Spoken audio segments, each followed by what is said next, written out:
क्या कारण है आज आदि शक्ति महादेवी चिंतित दिखाई पड़ रही है? निसंदेह आप सत्य कह रही हैं देवी सरस्वती, मुझे भी ऐसा ही प्रतीत हो रहा है। महादेवी हमारी शंका का समाधान करें, अपनी चिंता का कारण बताएं। देवी लक्ष्मी, देवी सरस्वती, पृथ्वी लोक पर असुरों का साम्राज्य तीव्र गति से बढ़ रहा है। बेटियों का अस्तित्व खतरे में पड़ गया है। वे त्राहिमाम कर रही हैं। किंतु महादेवी, आपने तो असुरों का समूल विनाश कर दिया था। हाँ महादेवी, पृथ्वी पर तो कोई असुर दिखाई नहीं दे रहा है, फिर अब किन असुरों की बात कर रही है? ये वो असुर नहीं है जो विशालकाय हुआ करते थे, अपितु ये तो अदृश्य हैं। पहले यह बेटियों को दहेज की बेदी पर बलि चढ़ा दिया करते थे, पर अब वे इनका बलात्कार कर उन्हें जीवित ही आग में झोंक देते हैं। यह तो क्रूरता की प्रकाष्ठा है। क्रूरता में ये तो कंस को भी पीछे छोड़ चुके हैं। कंस तो देवी देवके के पुत्रों को जन्म के पश्चात मारता था, किंतु ये इतने निर्मम और निर्दयी हैं कि बेटियों को जन्म लेने से पहले ही गर्भ में मार देते हैं। यह तो घोर अनर्थ है महादेवी। हमें पृथ्वी पर चलना चाहिए महादेवी। यदि आप लोगों की यही इच्छा है तो आइए हम पृथ्वी लोक का भ्रमण करते हैं।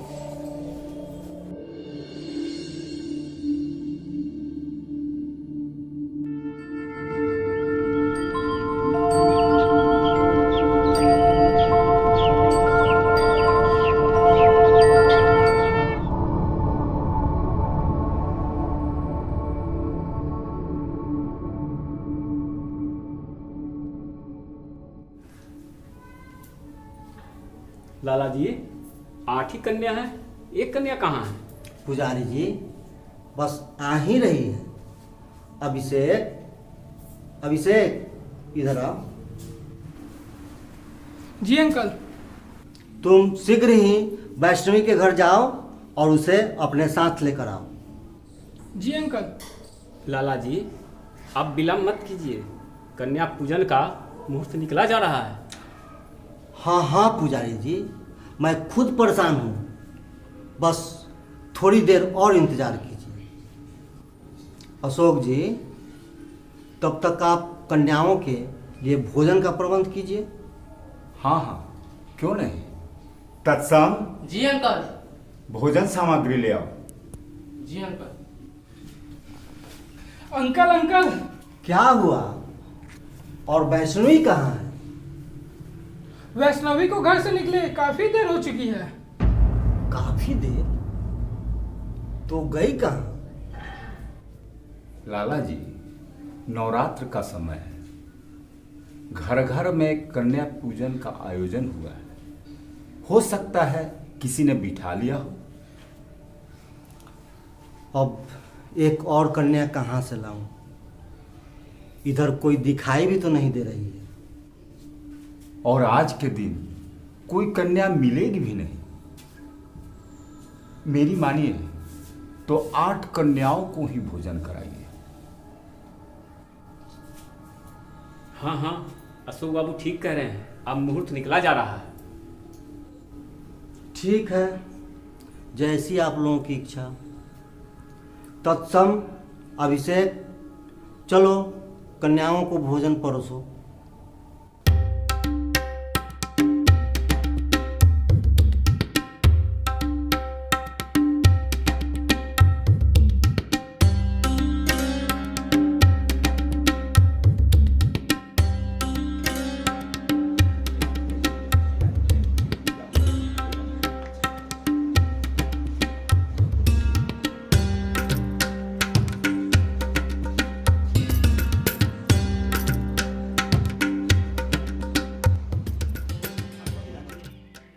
ऐसा लगता है मानो साक्षात देवी उतर आई है।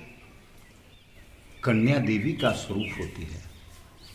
इनके पूजन से सभी मनोकामना पूर्ण हो जाती है। अब आप लोग भोजन शुरू कीजिए।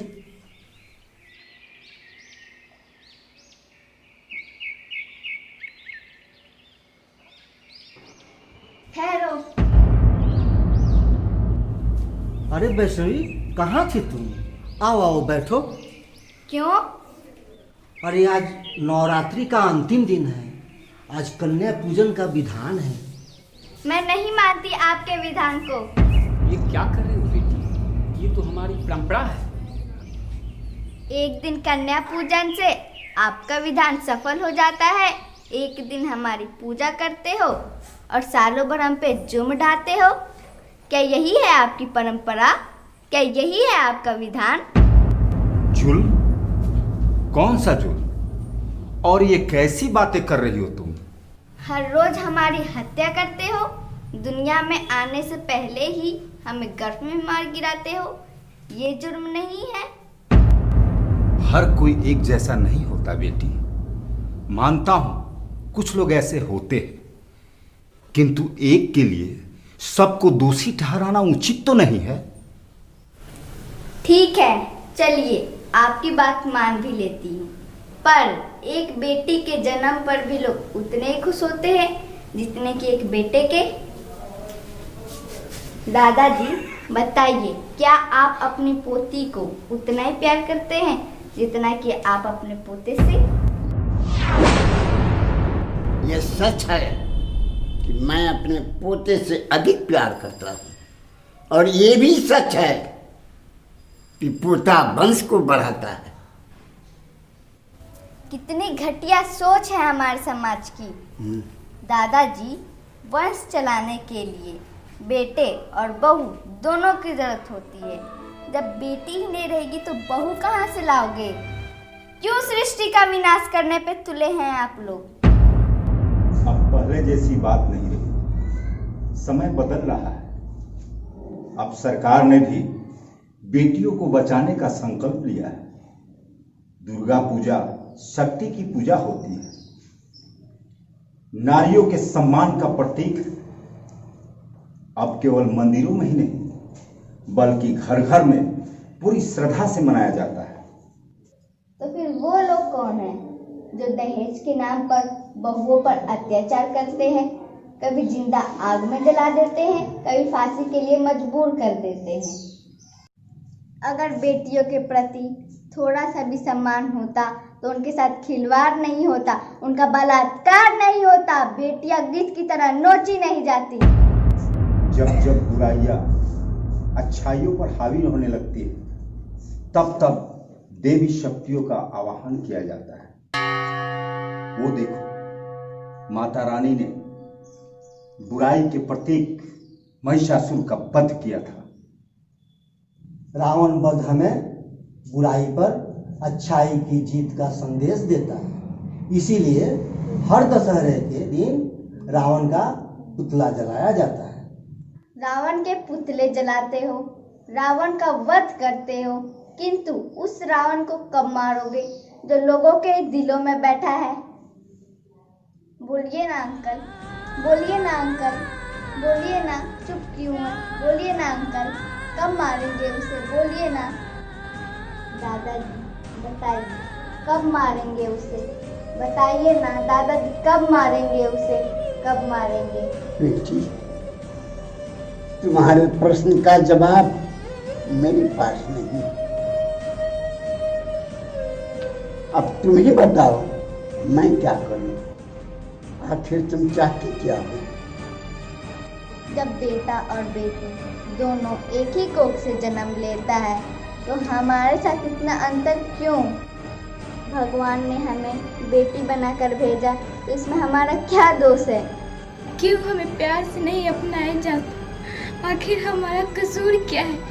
हमारा कसूर क्या है? आखिर हमारा कसूर क्या है?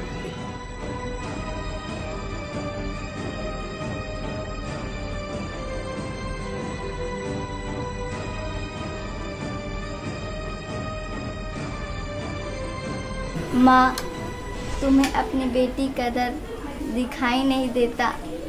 तुमने तो बड़े बड़े राक्षसों का वध किया था, तो फिर इन राक्षसों का वध क्यों नहीं करती माँ? बोलो ना माँ, बोलो, बोलो ना माँ, बोलो ना माँ।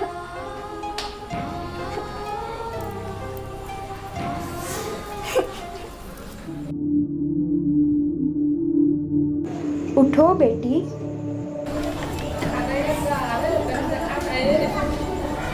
माँ, तुम? हाँ मैं।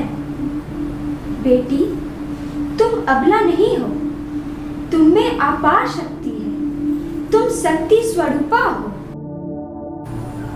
तुम ही सरस्वती हो, विद्या का रूप हो, ज्ञान का भंडार हो, तुम ही कल्पना चावला हो।